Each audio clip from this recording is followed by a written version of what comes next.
കർത്താവിൽ ബഹുമാന്യരായ സഹോദരി സഹോദരന്മാരെ,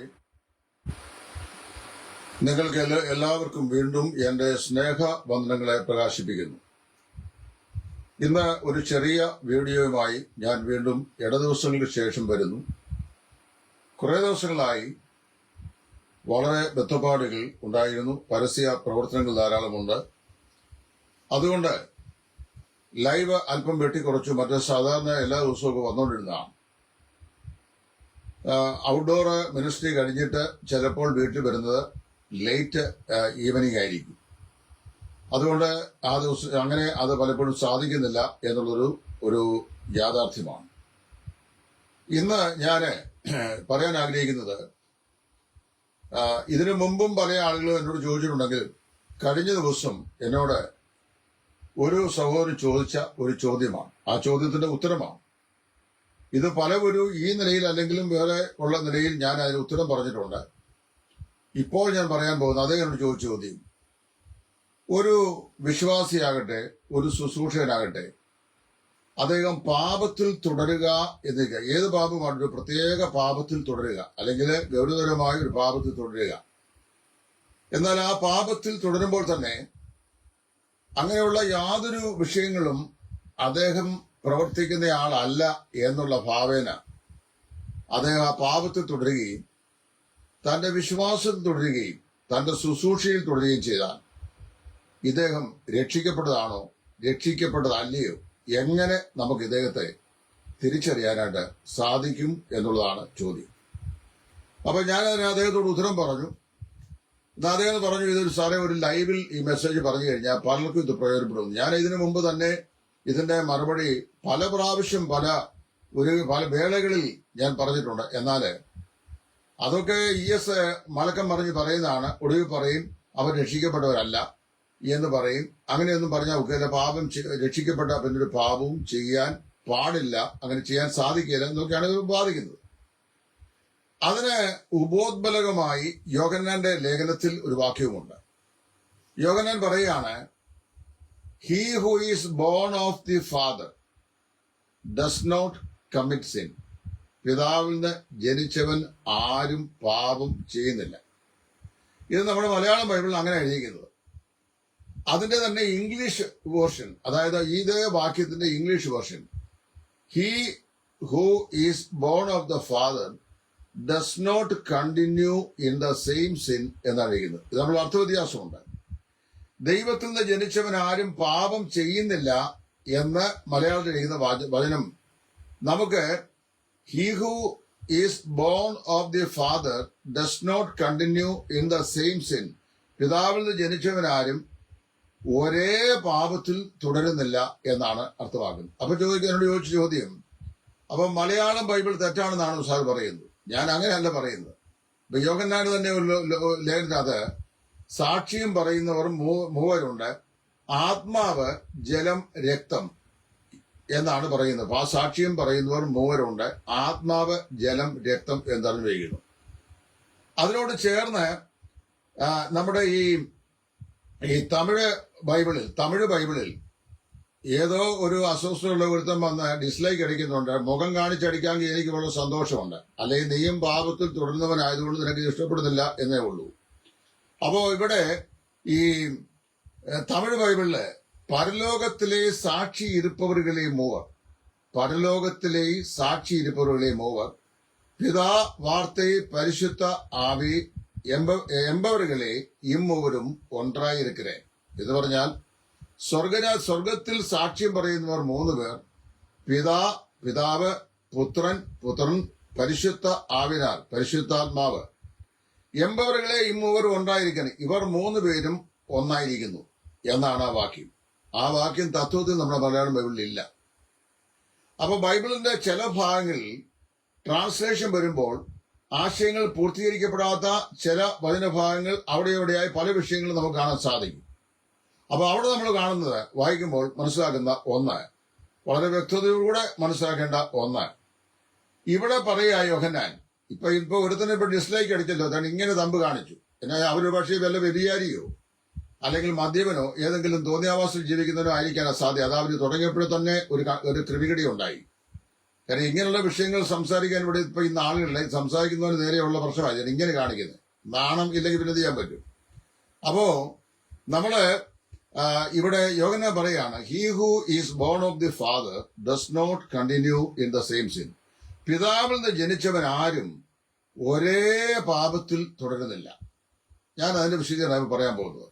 ഇപ്പൊ എന്നോട് ഈ കക്ഷി ചോദിച്ചത്, രക്ഷിക്കപ്പെട്ട ഒരു വിശ്വാസി അല്ലെങ്കിൽ രക്ഷിക്കപ്പെട്ട ഒരു ശുശ്രൂഷകൻ അല്ലെങ്കിൽ ഒരു സുവിശേഷകൻ അല്ലെങ്കിൽ ഒരു പാസ്റ്റർ, ഇങ്ങനെ ഒരാള് ഏതെങ്കിലും വ്യക്തിഗതമായത് ഗൗരവമുള്ള ഒരു പാപത്തിൽ അദ്ദേഹത്തിന്റെ രഹസ്യമണ്ഡലത്തിൽ അദ്ദേഹം തുടർന്നുകൊണ്ടേയിരിക്കുന്നു. പക്ഷേ അദ്ദേഹത്തിന്റെ ശുശ്രൂഷകളോ എല്ലാ കാര്യങ്ങളും as if nothing had happen, യാതൊന്നും സംഭവിച്ചിട്ടില്ലാത്ത നിലയിൽ, യാതൊരു കുറ്റബോധമില്ലാതെ, ഒരു പാപബോധമില്ലാതെ, ഒരു മാനസാന്തരമില്ലാതെ, ഒരു കുറ്റസമ്മതമില്ലാതെ അദ്ദേഹം തന്റെ ശുശ്രൂഷകൾ തുടർന്നുകൊണ്ടേ ഇരിക്കുന്നു. ഇതൊരു വിശ്വാസിക്ക് സംഭവിക്കാം. അങ്ങനെയായാൽ ഈ ആളിനെ രക്ഷിക്കപ്പെട്ടവനാണ് എന്ന് പറയാൻ സാധിക്കുമോ എന്നുള്ളതാണ് ചോദ്യം. എന്റെ ഡെഫിനറ്റായ ഉത്തരം, രക്ഷിക്കപ്പെട്ട ഒരു വിശ്വാസിക്ക്, ഇത് മുമ്പ് പറയുമ്പോൾ എന്റെ എതിരാളികളെന്ന് പറഞ്ഞു കഴിഞ്ഞാൽ ആശയപരമായി എന്നെ എതിർക്കുന്ന ആളുകൾ, അവര് പറയും ഈ രക്ഷിക്കപ്പെട്ടവർക്ക് പാപം ചെയ്യാൻ ഉള്ള ലൈസൻസ് കൊടുക്കുന്നതാണ് ESന്റെ ടീച്ചിങ് എന്ന് പറയും.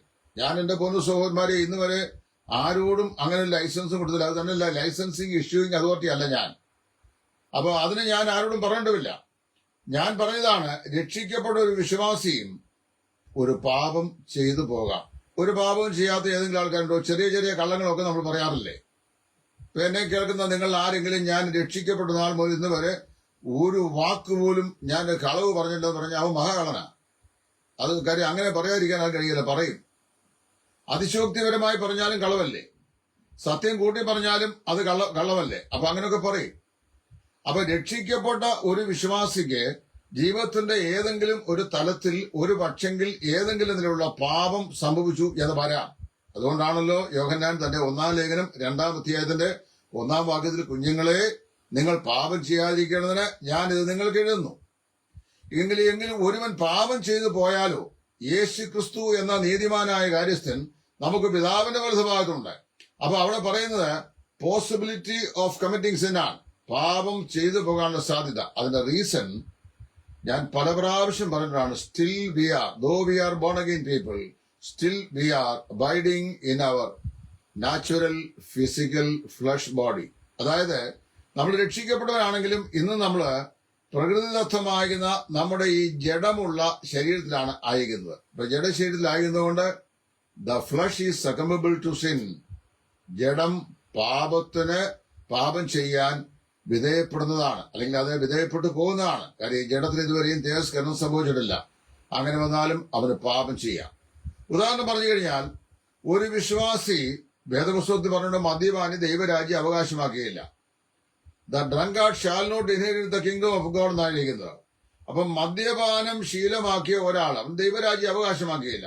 എന്നാലും വിശ്വാസി ഒരിക്കലെങ്കിലും മദ്യപിച്ചിട്ടുണ്ടോ? അവൻ ചിലപ്പം മദ്യപിച്ച് പോകാം. ഏതെങ്കിലും ആളുകൾ ഒരു മദ്യം സൽക്കാരത്തിന്റെ സമയത്ത് അദ്ദേഹത്തിന് അല്പം ഒരു ബെഗ് കൊടുത്തു, അദ്ദേഹം കഴിച്ചു പോകാൻ സാധ്യത. പക്ഷേ അദ്ദേഹം സ്ഥിരം മദ്യം കഴിക്കുന്ന ഒരാളാണെങ്കിൽ അവൻ രക്ഷിക്കപ്പെട്ടവനല്ലെന്ന് അതിന്റെ അർത്ഥം. ഒരാൾ അഡൾട്ടറി കമ്മിറ്റ് ചെയ്യുന്നു. അഡൾട്ടറി ചെയ്യണമെന്ന് ഞാൻ അറിയുമല്ലോ. എനിക്കെതിരായിട്ടൊരു പാസ്റ്റർ പണ്ടേ എഴുതിയിട്ടാണ് 14,000 ഷെയറിംഗ് തന്നെ കളഞ്ഞിട്ടുണ്ട്. അതായത് വ്യഭിചാരത്തെ ഞാൻ പ്രോത്സാഹിപ്പിക്കുന്നുണ്ട്. ഒന്നാമത് എനിക്കത് അനുഭവമില്ല, അതുകൊണ്ട് എനിക്ക് അതിനെക്കുറിച്ച് കൂടുതൽ അറിയാൻ വയ്യ. പിന്നെ 2, ഞാൻ അങ്ങനത്തെ അഗ്ലി ടീച്ചിങ്സ് ഒന്നും ചെയ്യാറുമില്ല. നിങ്ങളെല്ലാം എന്നെ ഏറെ വർഷങ്ങളായി കാണുകയും കേൾക്കുകയും ചെയ്യുന്ന ആൾക്കാരാണ്. അപ്പൊ ഒരു മനുഷ്യന്റെ ജീവിതത്തില് ഒരു തെറ്റ് സംഭവിക്കാം. അങ്ങനല്ലേ വേർപെട്ട ദൈവജനത്തിന്റെ മധ്യത്തിലെ പ്രസിദ്ധനായി അറിയപ്പെട്ട തമിഴ് ഡേവിഡ് എന്ന് പറയുന്ന മനുഷ്യൻ ശ്രീലങ്കയിൽ ഒരു ശുശ്രൂഷയ്ക്ക് പോയ സമയത്ത് തനിക്ക് ശുശ്രൂഷ ചെയ്ത ഒരു ടീനേജ് പ്രായത്തിൽപ്പെട്ട പെൺകുട്ടിയുമായി ഒരു ശാരീരിക വേഴ്ചയിൽ അകപ്പെടുകയും അദ്ദേഹം പാപം ചെയ്യുകയും തന്റെ ശുശ്രൂഷയിൽ അനഭിമതനായി അദ്ദേഹത്തിന് തന്നെ തോന്നുകയും ദീർഘനാളുകൾ ശുശ്രൂഷ ചെയ്യുന്ന അദ്ദേഹം പിന്മാറി ഇരിക്കുകയും ചെയ്തു. ഇത് തമിഴ് ഡേവിഡിനെ സംബന്ധിച്ച് വളരെ ശരിയായ കാര്യമാണ്. അങ്ങനെ പല ആളുകളെ സംബന്ധിച്ച് നമ്മൾ ചരിത്രത്തിൽ കൂടെ വായിച്ചിട്ടുണ്ട്. ഇത് ഞാൻ അവരെ ആരെയും സിഗ്നറ്റൈസ് ചെയ്യാൻ വേണ്ടി പറയുന്ന കാര്യമല്ല, ദൃഷ്ടാന്തം പറയുകയാണ്. അപ്പോ അങ്ങനെ ഒരു മനുഷ്യൻ ഒരു പാപത്തിൽ വീണു പോകാൻ സാധ്യത ഉണ്ട്. ഇനി ദാവീദ് രാജാവിനെ കുറിച്ച് പറയുമ്പോൾ, ദാവീദ് ഊരിയാവിന്റെ ഭാര്യയായിരുന്ന സ്ത്രീയുമായി ഒരു അവിഹിതമായിരുന്ന വേഴ്ച ഉണ്ടായി. അതവന്റെ ജീവിതത്തിലെ ഏറ്റവും ഭയാനകമായ ഒരു പാപക്കറയായിരുന്നു. അത് ഒരു പോസിബിലിറ്റിയാണ് അവന്റെ ജീവിതത്തിൽ അവന് സംഭവിച്ചു. എന്നാല് ദാവീദ് തന്റെ ജീവിതത്തിൽ ഒരിക്കൽ പോലും ആ പാപത്തിൽ തുടർന്നു വന്നതായി വേദപുസ്തകം എഴുതിയിട്ടില്ല.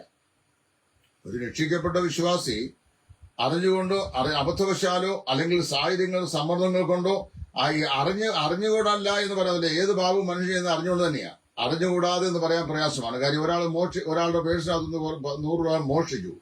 അപ്പൊ അറിയാതാണോ മോഷ്ടിച്ചത്? അത് അബോധാവസ്ഥയിലായിരുന്നു, അതോ സെമി കോൺഷ്യസ് സ്റ്റേറ്റിലായിരുന്നു? അല്ലല്ലോ, അങ്ങനെയല്ല. അപ്പം മോഷ്ടിച്ചു, അത് ശരിയാണ്, അവൻ അറിഞ്ഞുകൊണ്ട് തന്നെയാണ് മോഷ്ടിച്ചത്. ഒരാളോട് നമ്മൾ ദേഷ്യപ്പെട്ട് സംസാരിച്ചു, അറിഞ്ഞുകൊണ്ട് തന്നെയാണ് ദേഷ്യപ്പെട്ട് സംസാരിക്കുന്നത്. ഒരു പാപം അവിഹിതമാകുന്ന ബന്ധം ഒരു മനുഷ്യനുണ്ടായി അറിഞ്ഞുകൊണ്ട് തന്നെയാണ് ചെയ്യുന്നത്.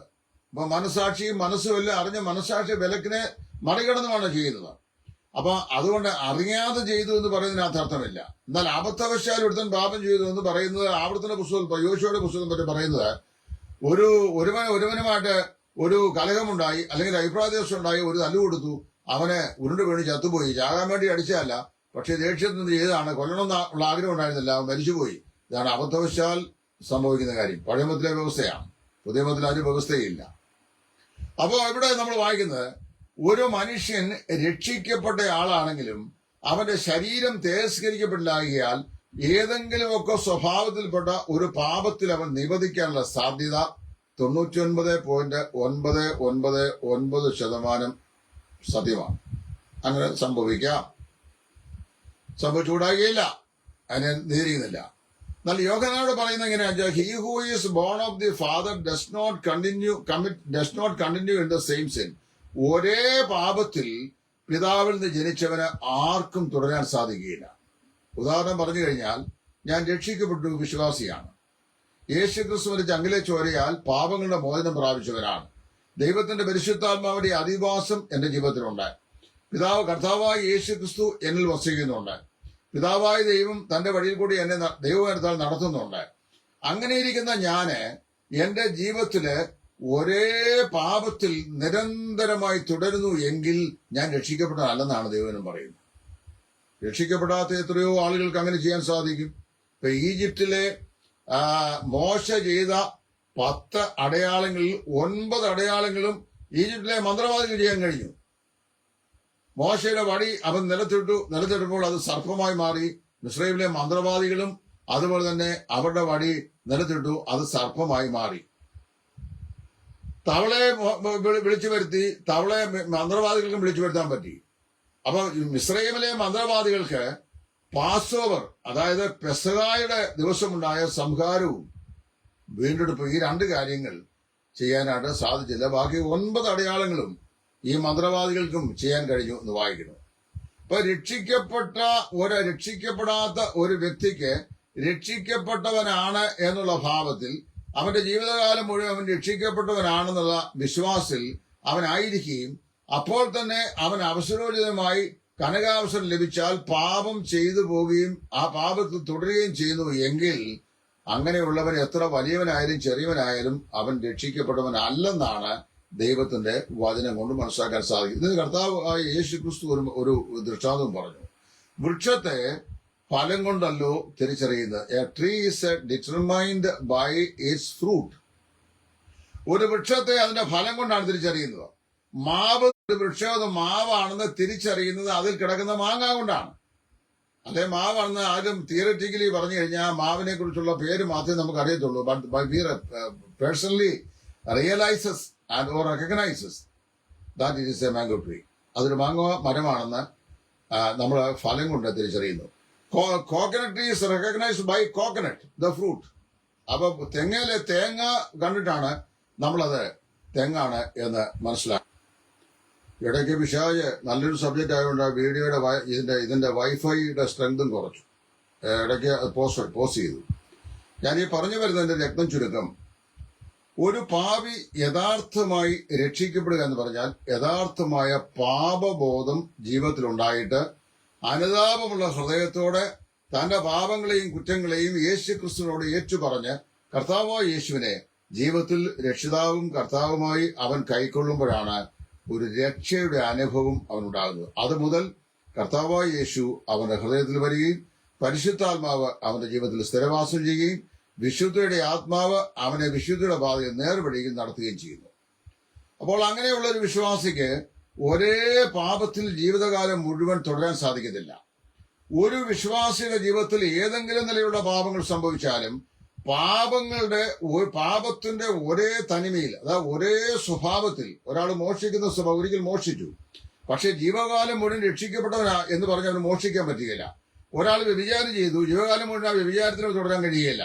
ഒരാള് മറ്റേ ഫോഷ്ക്ക് പ്രിയപ്പെടുന്നു, അവന് ജീവിതകാലം മുഴുവൻ അങ്ങനെ തുടരാൻ കഴിയില്ല. അതാണ് യോഹന്നാൻ പറയുന്നത്, he who is born of the father does not continue in the same sin. ഒരേ പാപത്തിൽ തുടരാനായിട്ട് സാധിക്കുന്നില്ല എന്നാണ് പറയുന്നത്, അല്ലെങ്കിൽ സാധിക്കുകയില്ല എന്നാ പറയുന്നത്. അങ്ങനെ വരുമ്പോൾ നമുക്ക് ന്യായമായൊരു സംശയം ഉണ്ടാകാം. രഹസ്യ ജീവിതത്തിന്റെ മണ്ഡലങ്ങളിൽ ഒരേ പാപത്തിൽ തുടരുന്ന ചില ആളുകളുണ്ട്, ചില ശുശ്രൂഷകന്മാരുണ്ട്. അപ്പൊ അവർ രക്ഷിക്കപ്പെട്ടാണോ എന്നോടാണ് ചോദിച്ച ചോദ്യമാണ്. ഞാൻ പറയുന്നത്, നമുക്ക് ഈ രക്ഷിക്കപ്പെട്ടവരെ രക്ഷിക്കപ്പെടാത്തവരെ നമ്മൾ തിരിച്ചറിയാനായിട്ട് വളരെ പ്രൈമാഫേസിയ വളരെ ഡിഫിക്കൽറ്റി ഉണ്ട്. കാര്യം അവർക്ക് അന്തിമ വിധി കൽപ്പിക്കാൻ നമുക്ക് അധികാരമില്ല, ദൈവമല്ലേ ഈ കാര്യങ്ങൾ അറിയുന്നത്. എങ്കിലും അങ്ങനെ രഹസ്യ മണ്ഡലത്തിൽ ഒരേ പാപത്തിൽ തുടരുന്ന ഒരു ശുശ്രൂഷകൻ അല്ലെങ്കിൽ ഒരു വിശ്വാസി ഉണ്ടെങ്കിൽ നിശ്ചയമായും ദൈവം അതിനടിസ്ഥാനത്തിൽ ഞാൻ പറയട്ടെ, അവൻ രക്ഷിക്കപ്പെട്ടവനല്ല. രക്ഷിക്കപ്പെടാത്ത ധാരാളം പ്രൊഫസിംഗ് ക്രിസ്ത്യൻസ് ഉണ്ട്, അതായത് രക്ഷിക്കപ്പെട്ടവരാണെന്നുള്ള ധാരണയിൽ ജീവിക്കുന്ന ധാരാളം വിശ്വാസികൾ ലോകത്തുണ്ട്. അതെല്ലാ സഭകളിലും ഉണ്ട്. അപ്പൊ അവരിൽ പല ആളുകൾ, ഇതിന്റെ ഏറ്റവും വലിയ അപകടം ഞാൻ മനസ്സിലാക്കുന്നത്, ചില ആളുകള് വളരെ ബാല്യത്തിൽ തന്നെ പാപം എന്താണ്, പാപത്തിന്റെ പരിണിത ഫലം എന്താണ്, യേശുക്രിസ്തുവിന്റെ വീണ്ടെടുപ്പിന്റെ വില എന്താണ്, ആത്മാവിന്റെ വീണ്ടെടുപ്പ് എന്ന് പറഞ്ഞാൽ എന്താണ്, വിശ്വാസ സ്നാനത്തിന്റെ അർത്ഥം എന്താണ്, വിശ്വാസ സ്നാനം കൊണ്ട് ദൈവം ഉദ്ദേശിക്കുന്നത് എന്താണ്, സ്നാനപ്പെടുന്ന ആളുകൾ എങ്ങനെയുള്ള ജീവിതമാണ് കെട്ടിപ്പടുക്കേണ്ടത്, ഇത്യാദി കാര്യങ്ങളെ സംബന്ധിച്ച് അടിസ്ഥാനപരമായിരിക്കുന്ന അറിവില്ലാതെ ഒരു പക്ഷെങ്കിൽ സാഹചര്യങ്ങളുടെ സമ്മർദ്ദങ്ങൾ കൊണ്ടോ മറ്റുള്ളവരുടെ നിർബന്ധങ്ങൾ കൊണ്ടോ ഒക്കെയായി സ്നാനപ്പെട്ട കൂട്ടായ്മയിലായിട്ടുള്ള ആളുകളുണ്ട്. Not necessarily they are born again. അങ്ങനെയുള്ള രക്ഷിക്കപ്പെട്ടവരല്ല. രക്ഷിക്കപ്പെട്ട ഒരു ദൈവപൈതലിനെ സംബന്ധിച്ച് 2-3 ഗുണലക്ഷണങ്ങൾ, ഒരുപാട് ലക്ഷണങ്ങൾ ബൈബിൾ പറഞ്ഞിട്ടുണ്ടാലും ഒന്ന് ഞാൻ മനസ്സിലാക്കുന്നത്, രക്ഷിക്കപ്പെട്ട ഒരു ദൈവപൈതല് ഒരു ഗുരുതരമായ തെറ്റ്, അല്ലെങ്കിൽ അത് ഏതെങ്കിലും നിലയിലുള്ള തെറ്റ് അവന്റെ ജീവിതത്തിൽ ഉണ്ടായിക്കഴിഞ്ഞാൽ ആ തെറ്റിന് ദൈവസന്നിധിയിൽ പരിഹാരം ഉണ്ടാക്കുന്നത് വരെ അവന് സ്വൈര്യം ഉണ്ടാകുകയില്ല ജീവിതത്തിൽ. അതിന്റെ ഏറ്റവും ഉത്തമമായ ദൃഷ്ടാന്തമാണ് ദാവീദ്. എന്താ പറയുന്നത്, ഞാൻ എന്റെ പാപങ്ങളെ കുറിച്ച് അനുദപിക്കാതിരുന്ന സമയത്ത് ദാവീദ് പാപം ചെയ്തു. പാപത്തെക്കുറിച്ച് തനിക്ക് അവബോധം ഉണ്ടാകാത്ത കാലഘട്ടം, അല്ലെങ്കിൽ തന്റെ പാപങ്ങൾ ഏറ്റുപറയാതിരിക്കുന്ന കാലഘട്ടം.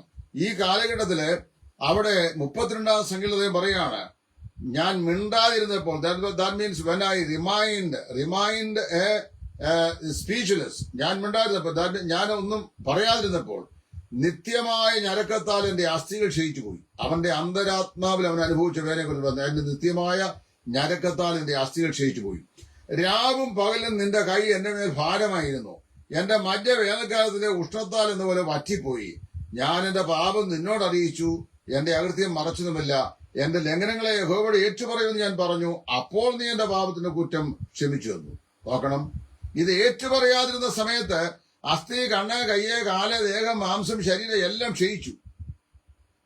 അപ്പോ ഒന്നാമത്തെ വിഷയം എന്ന് പറഞ്ഞു കഴിഞ്ഞാൽ, രഹസ്യ ജീവിതത്തിൽ ഒരേ പാപത്തിൽ തുടരുന്ന ഒരു വ്യക്തി, whether he is A minister or A common believer, അവനൊരു ശുശ്രൂഷകനായാലും ഒരു സാമാന്യ വിശ്വാസിയായാലും, അവന്റെ അന്തരാത്മാവിൽ അവൻ രക്ഷിക്കപ്പെട്ടയാളാണെങ്കിൽ അവന് യാതൊരു സ്വസ്ഥതയും ഉണ്ടാവുകയില്ല, ഒരു സ്വൈര്യവും സമാധാനവും ഉണ്ടാകുകയില്ല. രണ്ടാമത്തെ വിഷയം ഞാൻ കണ്ടിട്ടുണ്ട്, ചില ആളുകൾ തങ്ങളുടെ പാപത്തിന്റെ പിടിയിൽ അവർ രഹസ്യമായി ജീവിക്കുന്ന പാപത്തിന്റെ വഴികളിൽ ഏതെങ്കിലും നിലയിൽ അവരുടെ പാപത്തെക്കുറിച്ച് മറ്റുള്ള ആളുകൾ മനസ്സിലാക്കിയിട്ടുണ്ടോ എന്ന് അറിഞ്ഞു കഴിഞ്ഞാൽ അവരിൽ തന്നെ ഒരു വിഭ്രാന്തി, ഒരു പരിഭ്രമം അവരുടെ മുഖത്ത് കാണാൻ കഴിയും. എന്ന് പറയാൻ അവരതിനെ ഭയപ്പെടുന്നു, ഇത് മറച്ചു വെച്ചിരിക്കുക. ആ വിഭ്രാന്തി മറ്റുള്ള ആളുകൾക്ക് കാണാൻ സാധിക്കും. ഞാൻ ഈ അടുത്ത സമയത്ത് ഒരു സഹോദരനോട് സംസാരിക്കുമ്പോൾ തന്റെ ചില പ്രത്യേക തെറ്റുകളെ കുറിച്ച് എനിക്കറിയാം. അപ്പൊ അദ്ദേഹം എന്നോട് സംസാരിക്കാൻ തുടങ്ങുന്ന തന്നെ അദ്ദേഹത്തിന്റെ മുഖഭാവം മനസ്സിലാക്കി കഴിഞ്ഞപ്പോൾ ആ മുഖഭാവത്തിലുള്ള ഒരു പരിഭ്രാന്തി ആ മുഖത്ത് വെളിവാകുന്നുണ്ട്. I understood that there is something problem. എന്നെക്കൊണ്ടത് എനിക്ക് മനസ്സിലായി. അതെന്തറിയാമോ, അൺകൺഫ്യൂസ്ഡ് സ്റ്റേറ്റ് ഓഫ് സിൻ കൊണ്ടാതാണ്. പാപം ഏറ്റുപറയാത്ത ഒരു മാനസിക അവസ്ഥയുടെ പരിണിത ഫലമാണ് ഈ മുഖത്തെ പരിഭ്രാന്തി. കാരണം അറിയാവോ, തെറ്റ് പിടിക്കപ്പെടുമോ എന്നുള്ളത്. ഇപ്പൊ ഒരു കാര്യം കൂടെ നോക്കിക്കോട്ടെ. മൂന്നാമത്തെ വിഷയം പറഞ്ഞു കഴിഞ്ഞാൽ ഈ ഈ തെറ്റ് ചെയ്യുന്ന പാപം ചെയ്യുന്ന ആളുകൾ പലപ്പോഴും പാപം ചെയ്യുന്നു എന്ന് സമ്മതിക്കാൻ മനസ്സിലാതെ അവരെപ്പോഴും നീതിയുടെ പക്ഷത്ത്, അതായത് നല്ല കാര്യങ്ങളെ കുറിച്ച് പറയുമ്പോൾ അതിനെ അവർ സഹർഷം സ്വാഗതം ചെയ്യുകയും കാര്യം അതിനെ അനുകൂലിക്കുന്നതായി അറിയിക്കുകയും ചെയ്യും. എന്താ അറിയാവോ? തങ്ങൾ സത്യസന്ധരാണെന്ന് മറ്റുള്ളവർക്ക് മനസ്സിലായി. ഒരു സൈക്കോളജിയാണ്, മനഃശാസ്ത്രമാണ്. എന്ന് പിന്നെ മാത്രമല്ല, അവർ ആയിരിക്കുന്ന അതേ പാപത്തിൽ അല്ലെങ്കിൽ അതിനോട് സമാനമായ പാപത്തിൽ മറ്റുള്ള ആളുകളായി തീർന്നു കഴിഞ്ഞാൽ അവരുടെ മേൽ ന്യായവിധി ഉച്ചരിക്കുകയും അവരെ ശിക്ഷിക്കുകയും അവരെ ഇന്ന കാര്യങ്ങൾ ചെയ്യാൻ പാടില്ല എന്ന് കൽപ്പിക്കുകയും ചെയ്യും. അതിന്റെ ഉദാഹരണമാണ് നമ്മുടെ ഈ യഹൂദ. ഞാൻ യഹൂദയെ കുറിച്ച്, നമ്മുടെ കർത്താവായ യേശു ജനിച്ചത് യഹൂദ ഗോത്ര, യഹൂദയുടെ കൊച്ചുമക്കളിൽ ഒരാളായിട്ടാണ്. യഹൂദ തന്റെ മരുമകൾ താമാർ, അവൾ മരുമകളാണെന്ന് അറിയാതെ താൻ ദൂരവേ യാത്ര ചെയ്യുന്ന സമയത്ത്, ആളുകളെ അടിയന്തരത്തിനായി പോകുന്ന സമയത്ത് വഴിയരികെ വേശ്യാവസ്ത്രം പോലൊരു സ്ത്രീ ഇരിക്കുന്ന കണ്ട് അവൻ അവളുടെ അടുക്കൽ ചെന്നു. അവളുടെ ശാരീരിക വേഴ്ചയിൽ ഏർപ്പെട്ടു. യഹൂദയ, എനിക്ക് വായിക്കുമ്പോൾ ഇതൊന്നും മനസ്സിലാക്കാൻ വലിയ ബുദ്ധിമുട്ടുണ്ട്. കാരണം എന്റെ തലച്ചോറിലൊന്നും ഇത്രയും കാര്യങ്ങളൊന്നും കയറുകയില്ല, ഇങ്ങനത്തെ കാര്യങ്ങൾ കയറുകയില്ല, അതാ വിഷയം. അപ്പൊ അവനോട് ചെയ്തു. അപ്പൊ അവളെ ഇവനോട് എന്ത് ചെയ്യുന്നറിയാമോ? ഈ ബാർഗെയിൻ ചെയ്തു.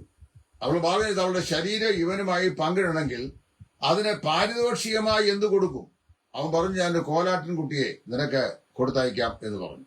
അന്നത്തെ കാലത്ത് ഒരു കോലാട്ടിൻ കുട്ടി, അന്ന് സമ്പത്തെല്ലാം സ്വർണത്തിലും വെള്ളിയിലും അതുപോലെ തന്നെ മൃഗങ്ങളിലുമാണ്. ഇന്നത്തെ പോലെ കറൻസിയിലല്ല. ഞാൻ ഒരു കോലാട്ടിൻ കുട്ടിയെ നിനക്ക് കൊടുത്തയക്കാം എന്ന് പറഞ്ഞു. സമ്മതിച്ചു. അപ്പൊ കോലാട്ടിൻ കുട്ടിയെ കൊടുത്തയക്കാം എന്നതിലേക്ക് നീ എനിക്ക് എന്ത് ഗ്യാരണ്ടി തരും? What is the guarantee that you will send me A God? അതാണ് ചോദ്യം. അപ്പൊ അവൻ എന്തറിയാമോ? അവൻ തന്റെ വടിയും അവന്റെ മുദ്രമോതിരവും ആ മോതിരച്ചരടും അവൾക്ക് കൊടുത്തു. വടിയും മുദ്രമോതിരവും മോതിരച്ചരടും അവൾ കൊടുത്തു. അപ്പോൾ 3 തെളിവുകൾ അവളുടെ കയ്യിലായി. കുറെ കാലം കഴിഞ്ഞപ്പോൾ യഹൂദയുടെ അടുക്കൽ ഒരു അറിവ് കിട്ടി. തന്റെ മരുമകളാകുന്ന താമാർ, അവളുടെ ഭർത്താവ് മരിച്ചു പോയതാ, വിധവയാകുന്ന താമാർ ഗർഭവതിയായിരിക്കുന്നു എന്നുള്ള അറിവ് ഈ യഹൂദയുടെ അടുക്കലെത്തി.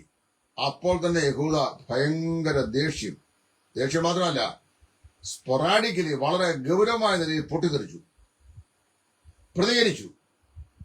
അവളെ ചുട്ടുകളയണം എന്ന് പറഞ്ഞു കഴിഞ്ഞാൽ അവളെ തീ വെച്ച് ചുട്ടുകളയണം. കാര്യം ഭർത്താവില്ലാതിരിക്കുന്ന മരുമകള്, മകൻ മരിച്ചു പോയതാണല്ലോ, ഭർത്താവില്ലാതിരിക്കുന്ന മരുമകള് അവിഹിതത്താൽ ഗർഭിണിയായി എന്നറിഞ്ഞു കഴിഞ്ഞപ്പോൾ അമ്മായിയപ്പനായിരിക്കുന്ന ഈ യഹൂദയ്ക്ക് വിശുദ്ധ കോപം ജ്വലിച്ചു. ഈ വാർത്ത അറിയുന്നതിന് ചില മാസങ്ങൾക്ക് മുമ്പ് അവന് വഴിയാത്രയിൽ പോയപ്പോൾ വേറൊരു സ്ത്രീയുമായിട്ട് ശാരീരിക ബന്ധത്തിൽ ഏർപ്പെട്ടു. അത് മരുമകളാണെന്ന് അറിയുന്നില്ലല്ലോ. അതൊന്നും പാപമല്ലാതെയായി. അപ്പൊ തന്നെ അവളെ തീ വെച്ചിട്ടുള്ളണം. അപ്പൊ താൻ തന്നെ ഈ ഗുരുതരമായിരുന്ന പാപത്തിന്റെ ഉത്തരവാദിയായിരിക്കെ ആ പാപത്തിന്റെ പാസീവ് ഏജന്റ് ആയിരിക്കുന്ന സ്ത്രീയെ തീ വെച്ച് ചുട്ടുകളയണമെന്ന് വിധി എഴുതിയ ഈ യഹൂദ, അപ്പൊ ഉടൻ തന്നെ അവളെ തീ വെച്ച് ചുട്ടുകളയണം എന്നുള്ള വാർത്ത അവളുടെ അടുക്കലെത്തി. ഇങ്ങനെ നിന്റെ അമ്മായിയപ്പനാകുന്ന ഈ യഹൂദ ഇങ്ങനെയാണ് പറയുന്നത് എന്ന് കിട്ടി കഴിഞ്ഞപ്പോൾ അവള് ഒരുത്തന്റെ കയ്യില്, ആളയച്ചൊരുത്തന്റെ കയ്യില് ഈ 3 അടയാളം പറഞ്ഞു. ഈ വടി, ഈ മുദ്രമോതിരം, ഈ മോതിരച്ചേട്ട്, ഇതാരുടെയോ? ഈ പുരുഷനാലാണ് ഞാൻ ഗർഭിണിയായിരുന്നത്. ഇതാരുടെ സാധനമാണ്? ഈ തീ വെച്ച് ചുട്ടുകളയണം എന്ന് പറഞ്ഞ യഹൂദയുടെ സാധനമാണ്. യഹൂദയുടെ വടി ഗോത്രവടി ആയിരിക്കാം. ഓരോ ഗോത്രത്തിനും ഓരോ വടിയുണ്ട്. യഹൂദ ഗോത്രത്തിന്റെ വടി എന്ന് പറഞ്ഞാൽ യഹൂദയുടെ വടി കേൾക്കരുത്. യഹൂദയുടെ വടിയുണ്ട്, അവന്റെ മുദ്രമോതിരമുണ്ട്. വല്ല ഈ ഡീല് നടക്കുമ്പം സാധാരണ ഇപ്പം മാർപ്പാപ്പ കാലം ചെയ്തു. മാർപ്പാപ്പ കാലം ചെയ്ത് കഴിഞ്ഞപ്പോൾ മാർപ്പാപ്പ സാധാരണയായി അദ്ദേഹത്തിന്റെ ഈ സെന്റ് പീറ്റേഴ്സ് ബസിലിക്കയിലും ഇരുന്നു കൊണ്ട്, അല്ലെങ്കിൽ അദ്ദേഹത്തിന്റെ വത്തിക്കാൻസിലെ അദ്ദേഹത്തിന്റെ അരമന ഇരുന്നു കൊണ്ട് കത്തോലിക്ക സഭയ്ക്ക് അയക്കുന്ന ചാക്രിക ലേഖനങ്ങൾക്കും പിന്നെ ഈ വത്തിക്കാൻ എന്ന് പറയുന്ന രാജ്യത്തിന്റെ ഔദ്യോഗികമായിരിക്കുന്ന വിഷയങ്ങൾക്കും മുദ്രയിടുന്ന ഒരു മോതിരം അദ്ദേഹത്തിന്റെ കയ്യിലുണ്ട്. അതുകൊണ്ടാണ് മുദ്രയിടുന്നത്, പാപ്പൽ അതോറിറ്റി. അപ്പൊ മരിച്ചു കഴിഞ്ഞപ്പോൾ എന്ത് ചെയ്യും? ഈ മുദ്രമോതിരം അങ്ങ് മാറും. മുദ്രമോതിരം സീലും എല്ലാം മാറ്റും. കാരണം വെച്ചാൽ അതോറിറ്റി അവസാനിച്ചു അതിന്റെ അർത്ഥം. അപ്പൊ യഹൂദയുടെ വടി ഗോത്ര വടിയാണത്, അധികാരത്തിന്റെ വടിയാണ്. അപ്പൊ ഈ അധികാരത്തിന്റെ അംശപടിയും അവന്റെ മുദ്രമോതിരവും അവന്റെ കയ്യിലുള്ള യഹൂദ ഗോത്രത്തിന്റെ അടയാളമായിരുന്ന മുദ്രമോതിരവും ആ മോതിരത്തോട് ചേർന്നൊരു ചരടും, ഈ 3 സാധനമാണ് ഒരു ശാരീരിക വീഴ്ചയ്ക്ക് വേണ്ടി പണയം വെച്ചത്.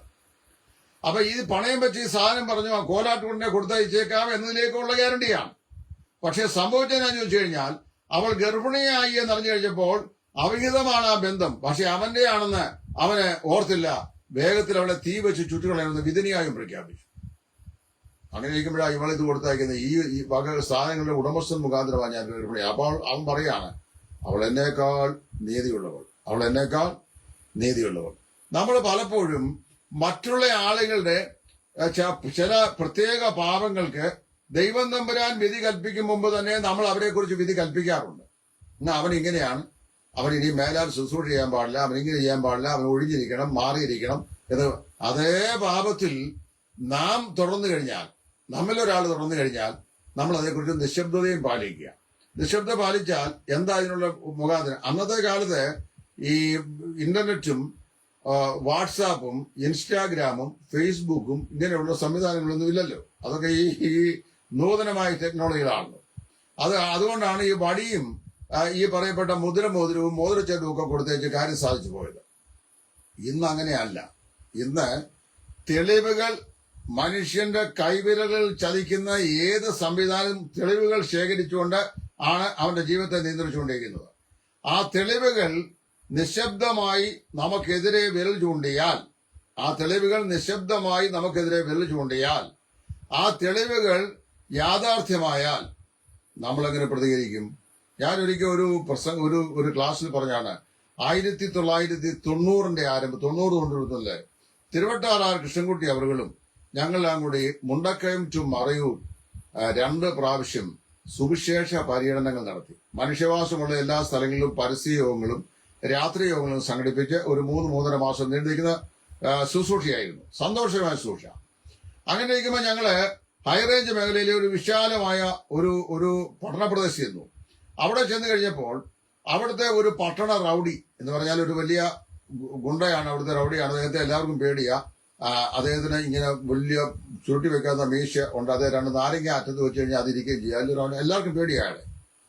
അപ്പൊ ഞങ്ങളിങ്ങനെ പരസ്യവും നടത്താൻ വേണ്ടി നിൽക്കുന്ന സമയത്ത് ഒരു കൊച്ചു പയ്യനെ പ്രാണവേദനയിൽ ഒരു സൈക്കിളില് ഓടുന്ന ഞാൻ ചോദിച്ചു കഴിഞ്ഞാല്, ആ പയ്യനെ അവന് മുമ്പോട്ട് ഓടുമ്പോൾ സൈക്കിള് സ്പീഡ് പോവുകയാണ്. അപ്പൊ അവനെ ഓടുന്ന സമയത്ത് 2-3 പേര് അവന്റെ പുറകെ ഓടുന്നത് കണ്ടു. അപ്പൊ ഇതെന്താന്ന് ഒരു ഒച്ചപ്പാട് കേട്ട് അങ്ങോട്ട് ശ്രദ്ധ ചെന്ന് കഴിഞ്ഞപ്പോൾ ഒരു പയ്യനെ ഇവന്റെ സൈക്കിൾ ഇടിച്ച് അവൻ താഴെ വീണു.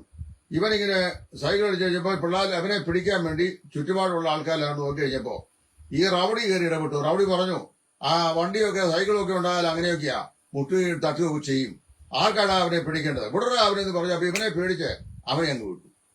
അവനങ്ങനെ സന്തോഷമായി മുമ്പോട്ട് കുതിക്കുന്ന സമയത്താണ് ആരോട് പറഞ്ഞു, ഈ റൗഡിയുടെ കൊച്ചുമോനെയാണ് ഇടിച്ചിട്ടെന്ന്. അതേ അറിഞ്ഞില്ല. റൗഡിയുടെ കൊച്ചുമോനെയാണ് ഇവൻ ഇടിച്ച് താഴെയിട്ടത്. അപ്പോ ആർക്കാണ് അവനെ പിടിക്കേണ്ടത്? സൈക്കിൾ ആയാൽ അങ്ങനെയാ, അത് മുട്ടുകയും തട്ടുകയൊക്കെ ചെയ്യും, പിടിക്കും, അങ്ങനെയൊക്കെ വരും. ആരാ പിടിക്കുന്നത് കാണട്ടെന്ന് പറഞ്ഞവൻ ഉടൻ തന്നെ പറയണം, പിടിയടാ അവനെ. കാരണം അറിയാമോ, സ്വന്തം കൊച്ചുമോനെയാണ് ഈ സൈക്കിൾ അടിയത്. അന്യന്റെ ആണെങ്കിൽ അത് ആർക്കാണ് അവനെ പിടിക്കണം? പോട്ടെ, സ്വന്തം വന്നു കഴിഞ്ഞാൽ പിടിയിടാ അവനെ. ആരാന്റെ തള്ളയ്ക്ക് ഭ്രാന്തെടുത്ത് തുള്ളി നടക്കുന്ന കണ്ടു കഴിഞ്ഞാൽ കാണാൻ രസമുണ്ടെന്ന് പറഞ്ഞ ചൊല്ലുണ്ട്. അവനോണ്ട് തള്ളയ്ക്കായാലോ? മറ്റുള്ള ആളുകളുടെ തെറ്റുകളെ രൂക്ഷമായി വിമർശിക്കുകയും അവരുടെ പാപങ്ങളെ വളരെ വ്യക്തമായി ചൂണ്ടിക്കാണിക്കുകയും അവരെ അങ്ങനെയുള്ള പാപങ്ങൾ ചെയ്താൽ അവര് ആത്മീയ ശുശ്രൂഷകൾക്ക് അയോഗ്യരാണെന്ന് പലവട്ടം പറയുകയും ചെയ്യുന്ന ആളുകൾ തങ്ങളുടെ സ്വന്തം ജീവിതത്തിൽ അത്തരം പാപങ്ങളിൽ അകപ്പെട്ടു പോയാൽ അവരെന്ത് ചെയ്യണം? അന്യനെ ഉപദേശിക്കുന്ന നീ നിന്നെ തന്നെ ഉപദേശിക്കാത്ത എന്ന് റോമാലേഖനത്തിൽ പൗലോസ് ചോദിക്കേണ്ടായി വരും. ഇത് ഞാനൊരു വിശ്വാസിയോ ഒരു ശുശ്രൂഷന്റെ ഒക്കെ കാര്യമാണ് പറയുന്നത്, ഇന്നാരൊന്നുമില്ല, ആരുടെയും കാര്യം. ഒരു മനുഷ്യൻ തന്റെ ജീവിതത്തില് അവന്റെ രഹസ്യ ജീവിത വശത്ത് നിരന്തരമായി പാപത്തിൽ തുടരുകയും അപ്പോൾ തന്നെ അവൻ വിശ്വാസിയാണെന്ന് തെറ്റിദ്ധരിപ്പിക്കും, അപ്പോൾ തന്നെ അവൻ ശുശ്രൂഷകരാണെന്നുള്ള നിലയിൽ ഇടതടവില്ലാതെ അവൻ മുമ്പോട്ട് പോവുകയും ചെയ്താൽ സുരക്ഷിതമായി അങ്ങനെ മുമ്പോട്ട് പോകാൻ ഏറിയ കാലം സാധിക്കും. മഹാനായ സ്പർജൻ അദ്ദേഹം സങ്കീർത്തനം 51-ാം സങ്കീർത്തനത്തിന്റെ 51-ാം സങ്കീർത്തനം ദാവീദിന്റെ ഒരു കൺഫെഷൻ സാമാണ്. 51-ാം സങ്കീർത്തനത്തിന്റെ വ്യാഖ്യാനം എഴുതുമ്പോൾ ട്രഷറി ഓഫ് ഡേവിഡിൽ മഹാനായ സ്പർജൻ പറയാണ്, no man can continue to be committing sin and yet safely be ministering, not being caught one day. അതായത് നിരന്തരമായി പാപത്തിൽ തുടരുകയും പാപത്തിൽ തുടരുമ്പോൾ തന്നെ ശുശ്രൂഷയിൽ തുടരുകയും എന്നാൽ പിടിക്കപ്പെടാതിരിക്കുകയും ചെയ്യുവാൻ ഒരു മനുഷ്യനും സാധിക്കത്തില്ല. വൺ ഡേ എന്നിട്ട് അദ്ദേഹം പറഞ്ഞറിയാമോ, ഈ യോശുവ ആക്കാനോട് പറഞ്ഞ സ്റ്റേറ്റ്മെന്റ് ആണ് ഇവിടെ കൊണ്ട് കണക്ട് ചെയ്യുന്നത്. Your sin shall find you out. നിന്റെ പാപം നിന്നെ കണ്ടെത്തും. ഇവിടെ നമ്മൾ മനസ്സിലാക്കേണ്ടത്, പാപത്തെ നാം കണ്ടെത്തുന്നില്ല എങ്കിൽ, അതായത് പാപത്തെ നാം കണ്ടെത്തേണ്ട സമയത്ത് നാം കണ്ടെത്തുന്നില്ല എങ്കിൽ, പാപത്തോട് നാം ഇടപെടേണ്ട നിലയിൽ നാം ഇടപെടുന്നില്ല എങ്കിൽ, പാപത്തെ നാം ട്രീറ്റ് ചെയ്യേണ്ട മനോഭാവത്തിൽ നാം ചെയ്യുന്നില്ല എങ്കിൽ, one day the sin shall find you out. പാപം നിന്നെ കണ്ടെത്തും. എങ്ങനെയാണെന്നറിയാമോ? സകല തെളിവുകളോടുകൂടി തന്നെ. താമാർ ഗർഭിണിയാന്ന് കണ്ടപ്പോൾ അവളെ തീയിട്ട് ചുട്ടീകരിക്കാൻ വെമ്പൽ കൊണ്ട യഹൂദ വടിയും മോതിരച്ചരവും അവന്റെ മുമ്പാകെ പ്രസന്റ് ചെയ്തിട്ട്, ഇവയുടെ ഉടമസ്ഥനാലാണ് അവൾ ഞാൻ ഗർഭിണിയായിരിക്കുന്നത് എന്ന് പറഞ്ഞു കഴിഞ്ഞപ്പോൾ എന്താ പറ്റി? അവൾ എന്നേക്കാൾ നീതിയുള്ളവൾ. ഈ വെളിച്ചത്തിലാണ് ദാവീദ് പിന്നെ പറയുന്നത്, ലംഘനം മറച്ചു വെക്കുന്നവന് ശുഭം വരികയില്ല, ഏറ്റുപറഞ്ഞ് ഉപേക്ഷിക്കുന്നവന് കരുണ ലഭിക്കും. ഏതു മനുഷ്യന്റെയും ജീവിതത്തില് തെറ്റുകൾ വരാം, കുറ്റങ്ങൾ വരാം, പാപങ്ങൾ വരാം. ഇപ്പൊ അത് തന്നെയല്ല, രക്ഷ നഷ്ടപ്പെട്ടു പോകും പാപം ചെയ്താൽ എന്ന് പഠിപ്പിക്കുന്ന നല്ലൊരു വിഭാഗം നേതാക്കന്മാരുടെയും രക്ഷ തത്വത്തിൽ നഷ്ടപ്പെട്ടിരിക്കുകയാണ് എന്നാണ് ഞാൻ ഈ ദിവസങ്ങളിലെ പത്രങ്ങളൊക്കെ വായിക്കുമ്പോൾ, മാധ്യമങ്ങളൊക്കെ വായിക്കുമ്പോൾ എനിക്ക് മനസ്സിലാക്കാൻ സാധിക്കുന്നു. കാരണം ഈ പാപം ചെയ്താൽ നഷ്ടപ്പെടുമല്ലോ, അപ്പോഴേ നഷ്ടപ്പെടുമല്ലോ. അപ്പൊ പിന്നെ പാപത്തിൽ തുടർന്നാലോ? അപ്പൊ ഞാൻ ഈ വിഷയം പറഞ്ഞു വരുമ്പോൾ ഞാൻ എപ്പോഴും ഈ സ്റ്റാൻഡിൽ തന്നെയാണ് നിൽക്കുന്നത്. മുമ്പും ഇങ്ങനെയാണ് നിന്നത്, ഇപ്പോഴും ഇതേ സ്റ്റാൻഡിൽ. അതായത് ഒരു വിശ്വാസി അല്ലെങ്കിൽ ഒരു ശുശ്രൂഷകൻ ഒരു പ്രത്യേക പാപത്തിൽ whatever kind of sin it is, ഏത് നിലയിലുള്ളതാണെന്ന് വന്നാലും ഒരു പ്രത്യേക പാപത്തിൽ ഒരു ശുശ്രൂഷകൻ അല്ലെങ്കിൽ ഒരു വിശ്വാസി തന്റെ ജീവിതത്തിൽ അനുതാപമില്ലാതെ, മാനസാന്തരമില്ലാതെ, മടങ്ങിവരവില്ലാതെ, കുറ്റബോധമില്ലാതെ, കുറ്റസമ്മതമില്ലാതെ അദ്ദേഹം അങ്ങനെ പാപത്തിൽ തുടർന്നാൽ, he is not a born again person. അവൻ രക്ഷിക്കപ്പെട്ടവനല്ല. രക്ഷിക്കപ്പെട്ട ഒരു വിശ്വാസിയാണെങ്കിൽ അവന്റെ ഹൃദയത്തിൽ അവൻ ഒരു തെറ്റ് ചെയ്തു പോയാൽ, അവന്റെ ജീവിതത്തിൽ തെറ്റ് ചെയ്തു പോയാൽ, അവൻ ആ ചെയ്ത തെറ്റിനെ ദൈവത്തോട് ചെയ്ത തെറ്റ് ആരോട് ചെയ്തോ അവരോടും ദൈവത്തോടും ഏറ്റുപറഞ്ഞ് യഥാസ്ഥാപനം പ്രാപിച്ചിട്ടല്ലാതെ സ്വസ്ഥതയുള്ളൊരനുഭവം അവരുടെ ജീവിതത്തിൽ ഉണ്ടാകില്ലെന്നാണ് ഞാൻ ദൈവം മനസ്സിലാക്കുന്നത്. പിന്നെ അല്ലാതെ വെറുതെ ഇങ്ങനെ നിത്യാഭ്യാസി ആനയെടുക്കുന്ന പറഞ്ഞ പോലെ ഒരു ആചാരപരമായ രീതിയിൽ നമ്മുടെയൊക്കെ വിശ്വാസം അങ്ങനെ തന്നെ തുടരുകയും അതിൽ തന്നെ നമ്മളിങ്ങനെ മുമ്പോട്ട് കൊണ്ടുപോവുകയും എന്ന് ഒരേ ചിന്ത പറയും ഒരുപോലെ തന്നെ മുമ്പോട്ട് പോവുകയും ഒക്കെ ചെയ്തുകൊണ്ടിരിക്കുമ്പോൾ ഇതൊന്നും എങ്ങും ഏശാത്ത നിലയിൽ പോകുന്ന ആളുകളുണ്ട്. സ്വന്തം ജീവിതത്തിലെ പാപങ്ങളെ മറച്ചു വെച്ചിട്ട് അന്യന്റെ പാപങ്ങളെ കുറിച്ച് പല വാചാലാകുന്ന പല ആളുകളുണ്ട്. ദൈവവചനം എന്താ പറയുന്നത്? ദൈവവചനം പറയുന്നത് തന്റെ ലംഘനം മറച്ചു വെക്കുന്നവന് ശുഭം വരികയില്ല എന്നാണ്. ദാവീദ് തന്റെ ലംഘനങ്ങളെ ഏറ്റുപറഞ്ഞപ്പോൾ ദൈവം അവനോട് കണ്ണ കാണിച്ചു. അവന്റെ അകൃത്യങ്ങളെ ദൈവം അവനോട് ക്ഷമിച്ചു, അവനെ കഴുകി. അതിന്റെ പശ്ചാത്തലത്തിൽ 51-ാം സങ്കീർത്തനം അവൻ എഴുതിയത്. അപ്പോ ഒരു വിശ്വാസി തന്റെ ജീവിതത്തിൽ ഏതെങ്കിലും നിലയിലുള്ള ഒരു പാപത്തിൽ തുടരുന്നു എന്ന് വന്നു കഴിഞ്ഞാൽ ആ വിശ്വാസി എന്ന തലക്കെട്ടിൽ നമ്മൾ കാണുന്നെങ്കിലും അദ്ദേഹം വിശ്വാസികളുടെ ഇടയിലുള്ള ആളാണെന്ന് അദ്ദേഹത്തെ കുറിച്ച് തന്നെ അദ്ദേഹം പരിചയപ്പെടുന്നെങ്കിലും ദൈവവചനാടിസ്ഥാനത്തിൽ അദ്ദേഹം വിശ്വാസിയല്ല. കാരണം അദ്ദേഹം രക്ഷിക്കപ്പെട്ടവനല്ല. രക്ഷിക്കപ്പെട്ടവന് ഒരു പാപം ചെയ്യത്തില്ല എന്ന് ഞാൻ പറയല്ല, ചെയ്തു പോകാൻ സാധ്യതയുണ്ട്. പക്ഷേ ഒരേ പാപത്തിൽ തുടരാനായിട്ട് സാധിക്കത്തില്ല. എന്ന് മാത്രമല്ല, രഹസ്യ ജീവിതത്തിന്റെ മണ്ഡലത്തിൽ ഒരേ പാപം ഒരു വ്യക്തി നിരന്തരമായി ചെയ്തുകൊണ്ടിരിക്കുക, ആൾ രക്ഷിക്കപ്പെട്ടവനല്ല. ഒരുപക്ഷെ അവൻ വലിയ പ്രഭാഷകനായി. പ്രഭാഷണത്തിന് ഞാൻ മനസ്സിലാക്കുന്നത് ഒരു നല്ല പ്രസംഗം, പല ആൾക്കാർക്കും നല്ല പ്രസംഗം കഴിവുള്ള ആൾക്കാരാണ്. ഒരു പ്രസംഗത്തിന് അനിഷേധ്യമായി ഞാൻ മനസ്സിലാക്കുന്ന 3-4 കാര്യങ്ങൾ. എന്റെ പ്രസംഗ തെരഞ്ഞെടുത്ത 60 പ്രസംഗങ്ങൾ second volume first volume 5 edition ഉണ്ടായിരുന്നു. സെക്കൻഡ് വോളിയം ഇപ്പൊ പ്രസ്സിലാണ്. അത് അധികം താമസിച്ചാൽ ദൈവം ഇറങ്ങും. അവന്റെ ആദ്യ ഭാഗത്ത് ഞാൻ ഈ പ്രസംഗങ്ങൾക്കുള്ള മുഖവര എന്ന് പറഞ്ഞൊരു 10 പേജ് കൊടുത്തിട്ടുണ്ട്. അപ്പൊ അതിനകത്ത് ഞാനിത് പറഞ്ഞു, നല്ല ഭാഷാശുദ്ധിയും വ്യാകരണ പ്രശ്നം കൂടാതെ സംസാരിക്കാനുള്ള കഴിവും ശബ്ദമാധുരിയും പരന്ന വായനയും പഠിപ്പും അറിവും ഒക്കെ ഉണ്ടെങ്കിൽ നല്ല പ്രഗത്ഭന്മാരായ പ്രഭാഷകന്മാരായി തീരുവാൻ ഏത് മനുഷ്യന് സാധിക്കും. മദനി പ്രകമ്പനം കൊള്ളിക്കുന്ന പബ്ലിക്കിന്റെ ഒരു പ്രസംഗനായിരുന്നു. സമദാനി നല്ല ഭംഗിയായി സംസാരിക്കുന്ന ഒരാളാണ്. നമ്മുടെ ക്രിസ്തീയ വിശ്വാസി ഒന്നും അല്ലല്ലോ. മദനി ക്രിസ്തീയ വിശ്വാസി, അദ്ദേഹം മുസ്ലിമാണ്. PDP ചെയർമാനായിരുന്നു. അതുപോലെ തന്നെ സമദാനി, അദ്ദേഹം ക്രിസ്തീയ വിശ്വാസിയല്ല, അദ്ദേഹം ഇസ്ലാമിയാണ്. അങ്ങനെ എത്ര ആളുകൾ. ഞാൻ പറഞ്ഞത് CM സ്റ്റീഫൻ, പണ്ടത്തെ ഇന്ദിരാഗാന്ധിയുടെ പേഴ്സണൽ സെക്രട്ടറി ആയിരുന്ന ആള്, നല്ല പൊടിപൂരം പ്രസംഗിക്കുന്ന മനുഷ്യനായിരുന്നു. അവരെല്ലാം വേർപെട്ട വിശ്വാസികളോ ഒക്കെയായിരുന്നു, അല്ലല്ലോ. ഇപ്പൊ ഞാൻ പറഞ്ഞത് നല്ല ഭാഷാശുദ്ധി, വൊക്കാബുലറി, ആവശ്യമായ വൊക്കാബുലറി, പിന്നെ നല്ല ഭാഷാശുദ്ധി, വ്യാകരണശുദ്ധി, ശബ്ദശുദ്ധി, പിന്നെ ഈ പ്രേക്ഷകരെ സ്റ്റേജ് ഫിയർ ഇല്ലാത്ത മാനസികാവസ്ഥ, ഇതൊക്കെ ഉണ്ടെങ്കിൽ നന്നായി പ്രസംഗിക്കാൻ പലരും കഴിയും. അതൊരു കലയുടെ ഭാഗമാണ്. എല്ലാവരും പ്രസംഗരല്ല, കലാകാരന്മാരായ പ്രസംഗരുണ്ട്. അപ്പോൾ ധാരാളം പ്രസംഗരുണ്ട്. ഒരാൾ നന്നായി പ്രസംഗിക്കുന്നു എന്നുള്ളതുകൊണ്ട് അദ്ദേഹത്തിന്റെ ജീവിതവശം മുഴുവൻ വിശുദ്ധമാണെന്ന് നമ്മൾ തെറ്റിദ്ധരിക്കരുത്. നന്നായി പ്രസംഗിക്കുന്നവരും ജീവിതത്തിന്റെ അകമയുള്ള, ഞാൻ തമിഴ് ദേവന്റെ കാര്യം ആദ്യം തന്നെ പറഞ്ഞത്, അദ്ദേഹത്തിന്റെ പ്രസംഗകാലത്തെക്കുറിച്ച് അറിയാവുന്ന ആളുകൾ എന്നോട് പറഞ്ഞിട്ടുള്ളത് ഇങ്ങനെയാണ് പറഞ്ഞിട്ടുള്ളത്.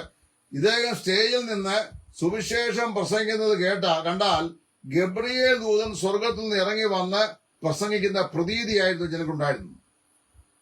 ഇദ്ദേഹത്തെ കുറിച്ച് പറഞ്ഞാണ് തമിഴ്. അപ്പൊ പറഞ്ഞ അതായത് അത്ര നല്ല ശബ്ദമാധുരിയും മുഖത്തെ സൗന്ദര്യവും പ്രകാശവും, നന്നായിട്ട് സംസാരിക്കുമായിരുന്നു. പക്ഷെ പ്രത്യേക സ്ഥാനത്ത് പാർത്തിൽ വീണുപോയി.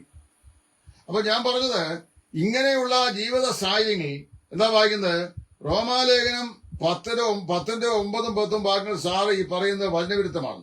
ഞാൻ പറഞ്ഞുതരാം. റോമാലേഖനം 10:9 10 വാക്യങ്ങൾ പറയുന്നത്, റോമാ സാമ്രാജ്യത്തിൽ റോമൻ ചക്രവർത്തിയെ അല്ലാതെ വേറെ ആരെയും കർത്താവായി ഏറ്റുപറയരുത് എന്നുള്ള നിയമം നിലവിലുണ്ട്. അവിടെയാണ് യേശുവിനെ കർത്താവ് എന്ന് പറഞ്ഞാൽ തല പോകുന്ന കാര്യമാണ്. പബ്ലിക്കിൽ അറിഞ്ഞാൽ തല കിട്ടും. ഗവൺമെന്റ് ഓഫീഷ്യൽസ് ആണെങ്കിൽ ഒഫീഷ്യൽ സ്ഥാനഭ്രംശം സംഭവിക്കും. അവിടെ യേശുവിനെ കർത്താവ് എന്ന് പറയണം. രക്ഷിക്കപ്പെടാനുള്ള ആപ്തവാക്യമാണെന്ന് പറഞ്ഞാൽ നമ്മളെ സൺഡേ സ്കൂൾ മുതൽ ഇത് പഠിപ്പിച്ചുകൊണ്ടിരിക്കുന്നത്. രക്ഷിക്കപ്പെടാനുള്ള ആപ്തവാക്യം ഒരിക്കുകയുള്ളൂ. എന്താ പറയുന്നത്?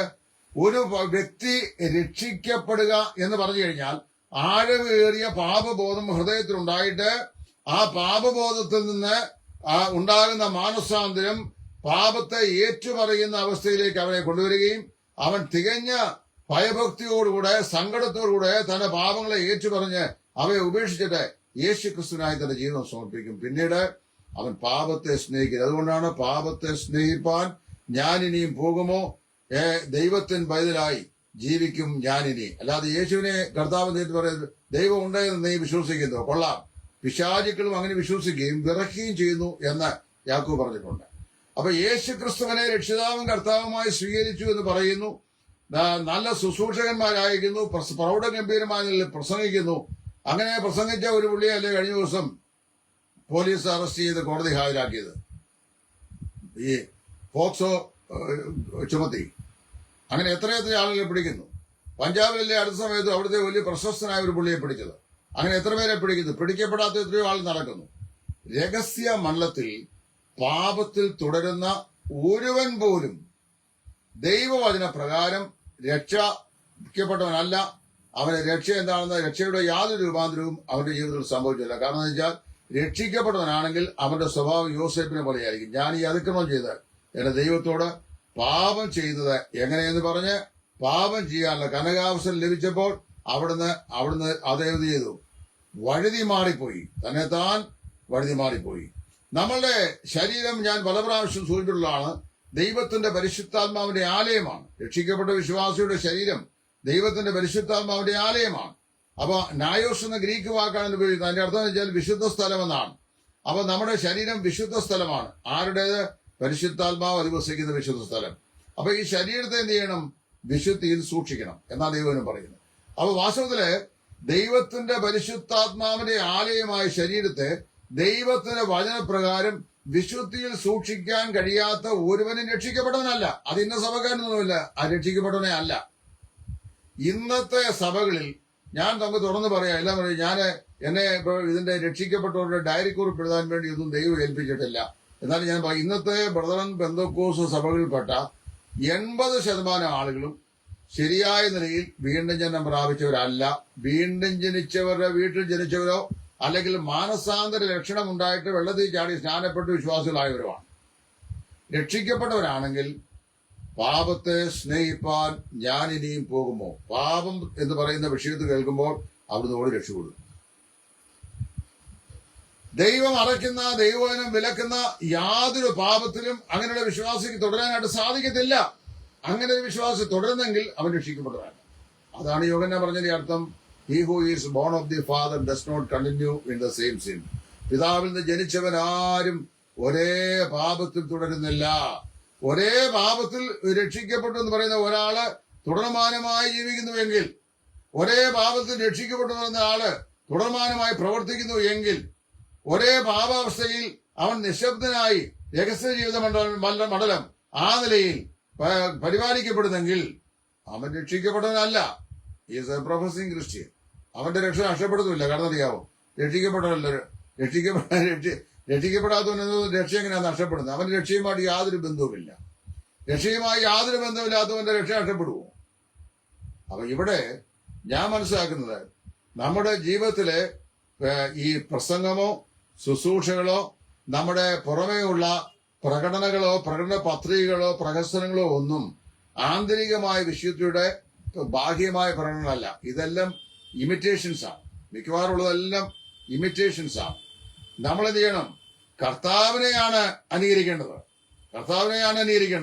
അവിടുത്തെ വിശുദ്ധ ജീവിതത്തെയാണ് അനുകരിക്കേണ്ടത്. അവിടുത്തെ മാതൃകയാണ് അനുകരിക്കേണ്ടത്. അത് നമുക്ക് സൂക്ഷിക്കാൻ കഴിയുന്നില്ലെങ്കിൽ ചെയ്യും. നമ്മൾ എത്ര സൂക്ഷിച്ചു വെച്ചാലും നമുക്കെതിരെ നമ്മുടെ പാപങ്ങൾ തന്നെ തെളിവുകൾ ശേഖരിക്കും. നമ്മുടെ പാപങ്ങൾ നമുക്കെതിരെ തന്നെ തെളിവുകൾ ശേഖരിക്കും. ഈ അടുത്ത കാലത്ത് നടന്ന 1-2 വർഷങ്ങൾ ഒരു പെൺകുട്ടി എയർപോർട്ട് IB ഓഫീസിലെ ഉദ്യോഗസ്ഥയായ പെൺകുട്ടി ഒരു പ്രേമ വിഷയത്തിലുണ്ടായി. അവളെ പ്രേമഭാജനം മുഖാന്തരമായി ഗർഭവതിയാകുകയും പിന്നെ അത് അവളുടെ ആ ശിശുവിനെ നശിപ്പിക്കുകയും ഗർഭചിത്രം നടത്തുകയും ചെയ്തു. ഇതെല്ലാം തെളിവുകൾ പോലീസിന് ടെലിഫോൺ സംഭാഷണത്തിലൂടെ അവർ നമ്മൾ ടെലിഫോൺ സംഭാഷണം ലഭിച്ചു. ഇതെല്ലാം ഇവിടെ സ്റ്റോർഡാണ്. എല്ലാ ഡോക്യുമെന്റും സ്റ്റോർഡാണ്. അറിയാവോ, തെളിവുകൾ ശക്തമായി നമുക്കെതിരെ സാക്ഷ്യം പറയുന്നെങ്കിൽ അവിടെ സ്പർജൻ പറഞ്ഞ വാക്കുകൾ മാത്രമേ എനിക്ക് പറയാനുള്ളൂ. നിന്നോട് തന്നെ ഞാൻ പാപം ചെയ്തു, നിനക്ക് അനിഷ്ടമായത് ഞാൻ പ്രവർത്തിച്ചിരിക്കുന്നു. സംസാരിക്കുമ്പോൾ നീ നീതിമാനായും വിധിക്കുമ്പോൾ നിർമ്മലനായും ഇരിക്കേണ്ടത് ഈ സോപ്പ് കൊണ്ട് എന്നെ കഴുകണമേ. സ്പർജൻ പറഞ്ഞ വാക്കുകൾ ഇങ്ങനെയാണ്: ഒരു മനുഷ്യൻ പാപം ചെയ്യുകയും പാപത്തിൽ പിടിക്കപ്പെടുകയും ചെയ്താൽ തന്നെ താൻ നീതീകരിച്ച് താൻ നിഷ്കളങ്കനാണെന്ന്, പാപി ആയിരിക്കുമ്പോൾ തന്നെ പാപം ചെയ്തിരിക്കെ തന്നെ താൻ നിഷ്കളങ്കനാണെന്ന് മറ്റുള്ളവരുടെ മുമ്പാകെ സമ്മതിപ്പിക്കാൻ വേണ്ടി തന്റെ സ്വന്തം സാഹചര്യത്തെ ഡിഫെൻഡ് ചെയ്തതിനേക്കാൾ നിന്നോട് തന്നെ ഞാൻ പാപം ചെയ്തു, നിനക്ക് അനിഷ്ടമായി ഞാൻ ചെയ്തിരിക്കുന്നു എന്ന് പറഞ്ഞുകൊണ്ട് ദൈവത്തിന്റെ കൃപയുടെ കരങ്ങൾ തന്നെത്താൻ സമർപ്പിച്ച് അവിടുത്തെ കരുണയ്ക്കായി യാചിക്കുകയാണ് അനിപേക്ഷിതമായിരിക്കുന്നത് എന്ന് അദ്ദേഹം പറഞ്ഞു. അങ്ങനെയുള്ളവർക്കാണ് പാപക്ഷമ ദൈവം നൽകുന്നത്. അല്ലാതെ ചുമ്മാ ഒരു ദിവസം എഴുന്നേറ്റ് ഈ റോമാലയനും 10-9 ഏറ്റു പറഞ്ഞാട്ട് രക്ഷിക്കുന്ന ചുമ്മാ പച്ചയിരിക്കുന്ന മനുഷ്യനെ പിടിച്ച് എന്ത് ചെയ്യുക? റോമാലയനും 9-10 ഏറ്റു പറയിപ്പിച്ചിട്ട് രക്ഷിക്കപ്പെട്ട് എന്ന് പറഞ്ഞ് വേദപുസ്തകത്തിന്റെ ഒടുവിലത്തെ താളില് ഇന്ന ആണ്ട് ഇത്രാം മാസം ഇത്രാം തീയതി ഞാൻ രക്ഷിക്കപ്പെട്ടു. എന്താ രക്ഷയെന്ന് എന്തറിയാം? ഇന്നും എന്നോട് ഒരു പയ്യൻ ചോദിച്ചു ഒരു വിശ്വാസ സ്നാനത്തെ സംബന്ധിച്ച്. അവനെ കുറെ ആ കാര്യങ്ങളെ കുറിച്ച് കൂടുതൽ ഇതുവരെ അറിയത്തില്ല. അതിന്റെ അർത്ഥം എന്താണ്? അർത്ഥവ്യാപ്തി എന്താണ്? രക്ഷിക്കപ്പെട്ടവന്റെ ഈ സ്നാനപ്പെടുന്നവന്റെ പ്രായോഗിക ഉത്തരവാദിത്വം നോക്കുകയാണ്. 1 മണിക്കൂറത്തെ ക്ലാസ് കൊണ്ടോ 2 മണിക്കൂറത്തെ ക്ലാസ് കൊണ്ടോ ഒരു പക്ഷെങ്കിൽ ആ കാര്യങ്ങളുടെ മുഴുവൻ കൃഷികളും മനസ്സിലാക്കാൻ ആ കൊച്ചു പയ്യന് സാധിക്കുകയില്ല. അവനോട് സ്നാനപ്പെടാൻ നിർബന്ധിക്കുകയല്ല ചെയ്യേണ്ടത്. ദൈവത്തിന്റെ പരിശുദ്ധാത്മാവ് വിശുദ്ധ ജീവിതത്തെ സംബന്ധിച്ചും പ്രായോഗിക ക്രിസ്ത്യ ജീവിതത്തെ സംബന്ധിച്ചും അതിന്റെ ഉത്തരവാദിത്തങ്ങളെ സംബന്ധിച്ചും അവന് അവബോധനം നൽകിയിട്ട് അവന് വ്യക്തമായി ക്രിസ്ത്യ ജീവിതത്തിന്റെ വില എന്താണെന്ന് മനസ്സിലാക്കുന്ന സമയത്ത് അവൻ എഴുന്നേറ്റ് പറയും, എനിക്ക് കർത്താവിന്റെ ജനത്തിന് സാക്ഷിച്ച് സഭയുടെ കൂട്ടായ്മയിലായിരിക്കാൻ ഞാൻ ആഗ്രഹിക്കുന്നു. അത് അപ്പോൾ മാത്രമേ ചെയ്യാവൂ. അതിനു മുമ്പേ ഒരിക്കലും നമ്മൾ ചെയ്യരുത്, നിർബന്ധിച്ച ആ കാര്യം ചെയ്യരുത്. ഞാൻ എന്റെ വാക്കിലൂടെ അവസാനിപ്പിക്കുകയാണ്. രക്ഷിക്കപ്പെട്ട ഒരു ദൈവപൈതലിനെ യാതൊരു സാഹചര്യത്തിലും ഒരേ പാപത്തിൽ തുടരാൻ സാധിക്കത്തില്ല. ഒരേ പാപത്തിൽ തുടരുന്നോ നിങ്ങൾ രക്ഷിക്കപ്പെട്ടവരല്ല. ഇതാണ് ദൈവം പറയുന്നത്. There is no neutrality in spirituality. ആത്മീയതയിൽ ഇതിന് ഇടയ്ക്ക് ഒരു അവസ്ഥയില്ല. Either you are saved or you are not saved. ഒന്നുകിൽ നിങ്ങൾ രക്ഷിക്കപ്പെട്ടവർ, അല്ലെങ്കിൽ നിങ്ങൾ രക്ഷിക്കപ്പെടാത്തവർ. അത് നിങ്ങൾ രക്ഷിക്കപ്പെട്ടവരാണോ, ഞാൻ രക്ഷിക്കപ്പെട്ടവരാണോ എന്നൊക്കെ തീരുമാനിക്കുന്നത് എന്റെ ജീവിതത്തിന്റെ വഴി എങ്ങനെയാണ്, അതാണ് ഞാൻ രക്ഷിക്കപ്പെട്ട ദൈവവേദനെ വിശുദ്ധിയുടെ വഴി മാത്രമേ തിരഞ്ഞെടുക്കാൻ സാധിക്കുകയുള്ളൂ. അവന്റെ അന്തരാത്മാവിൽ ദൈവാത്മാവ് നിരന്തരമായി അവനോട് സംസാരിച്ചുകൊണ്ടിരിക്കും. നീ ദൈവവേദലാണ്, വഴി ഇതാകുന്നു, ഇതിലെ നടന്നുകൊള്ളുക. ഈ വാക്കുകൾ ഞാനിത് സംസാരിക്കാൻ തുടങ്ങപ്പോഴേ ഒരുത്തൻ ഇങ്ങനെ വന്ന മുഖം കാണിക്കാതെ ഇങ്ങനെ കാണിച്ചു. അപ്പൊ അവൻ ഇങ്ങനെയുള്ള ഏതോ പാപത്തിൽ നിഗൂഢമായി ഒളിഞ്ഞിരുന്ന് ചെയ്യുന്നവനാണെന്നാണ് ഞാൻ മനസ്സിലാക്കുന്നത്. അല്ല, എന്നെ ആക്ഷേപിക്കാൻ ചെയ്താണെങ്കിലും ഞാൻ മനസ്സിലാക്കുന്ന ഇവൻ ഏതോ കള്ളപ്പുള്ളിയാണ്. ദൈവം അങ്ങനെയുള്ള ആളുകളുടെ ഹൃദയത്തിൽ മാനസാന്തരം നൽകട്ടെ. ഒരു രക്ഷിക്കപ്പെട്ട ദൈവവേദനായി ജീവിക്കുവാൻ, വിശ്വസ്തതയുള്ളവരായി ജീവിക്കുവാൻ, രഹസ്യ ജീവിതവും പരസ്യ ജീവിതവും ദൈവമാകെ വിശുദ്ധമായിരിക്കാൻ. ദാവീദ് പറഞ്ഞ പോലെ നീ എന്റെ കിടക്കയിൽ രാത്രിയിൽ എന്നെ സന്ദർശിച്ചു. അതിക്രമങ്ങൾ, അതായത് പാപ ഉദ്ദേശങ്ങളൊന്നും കണ്ടെത്തിയതുമില്ല. നമ്മുടെ കർത്താവ് നമ്മെ രഹസ്യമായി വീക്ഷിക്കുമ്പോൾ നമ്മുടെ രഹസ്യ ജീവിതവും ദൈവത്തിന് പ്രസാദകരമാണെന്ന് ദൈവം തന്നെ സാക്ഷ്യം പറയുവാൻ നമ്മുടെ ജീവിതം കൊണ്ട് ദൈവം ഇടയാക്കട്ടെ എന്ന് പ്രാർത്ഥിച്ചും ആശംസിക്കും. ഈ വാക്കിൽ നിർത്തുന്നു. ദൈവം ഏവരെയും അനുഗ്രഹിക്കട്ടെ.